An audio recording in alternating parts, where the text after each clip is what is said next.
Hi everyone, today we're looking at ordering fractions, comparing them and possibly converting if we need to. So on my board I've got 2/5, 1/5, 4/5 and I want to order them from smallest to largest. So the first thing I need to do is look at the denominator.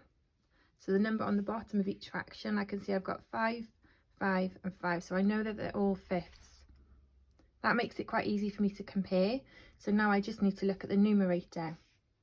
I've got a 1, a 2 and a 4. So I can order them simply by using the numerators on this occasion because all of the denominators are the same.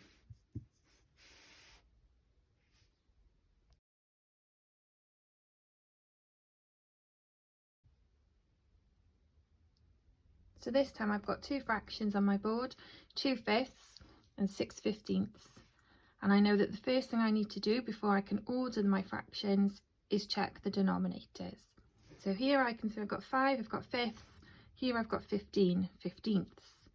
So my denominators are different this time, which means I can't just decide that this is the smallest or this is the biggest. I need to convert them so that they both have the same denominator. And the way I'm going to do that is to use my times table knowledge. So I'm going to take my 5 and I'm going to write my 5 times table underneath. And I'm going to do the same with my 15. I'm going to write my 15 times table. I'm only going to do 2.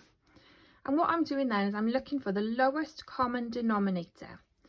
So what is the lowest number that both of these numbers will go into? So I know that 15, the lowest number that can go into is 15. And if I check over here, I can see that 5 goes into 15 as well. So what I'm going to do is I'm going to keep this as 6/15. And I'm going to convert this so that the denominator becomes 15ths as well. So I know I want to get to 15. So what have I done to that 5 to get to 15? I know I've multiplied it 1, 2, 3 times. And remember our rule with fractions, whatever we do to our denominator, we also do to our numerator. Tells me that I also need to multiply my numerator by 3. So 2 times 3 gives me 6. So when I compare them now, I can see that they're both 6/15, so they're actually equal.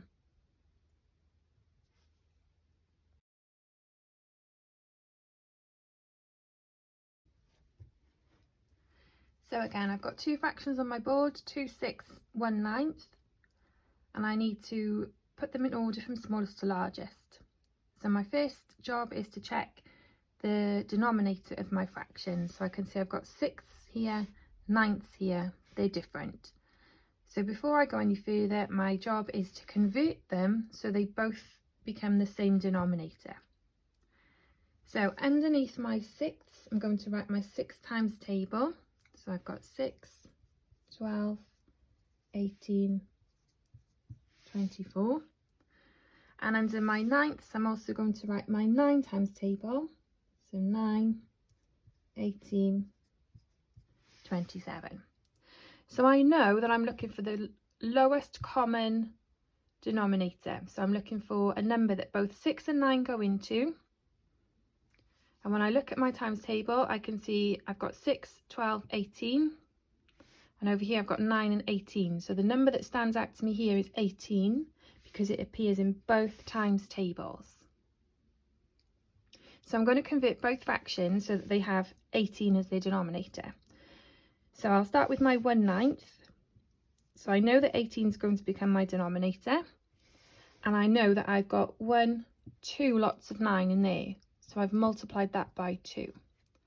Whatever I do to my denominator, I need to do to my numerator. I know I need to multiply that by 2 as well. So 1 times 2 gives me 2. Over here, I know that my denominator needs to be 18 as well. And I can see that I've got 1, 2, 3 lots of 6 in 18. So I know that I've multiplied that by 3. I need to do the same to my numerator. So times by 3. 2 times 3 gives me 6. And now I can clearly see that this one is 6/18, this is 2/18, And because the denominators are now the same, I can just compare the numerator. So I can see that 6/18 is larger.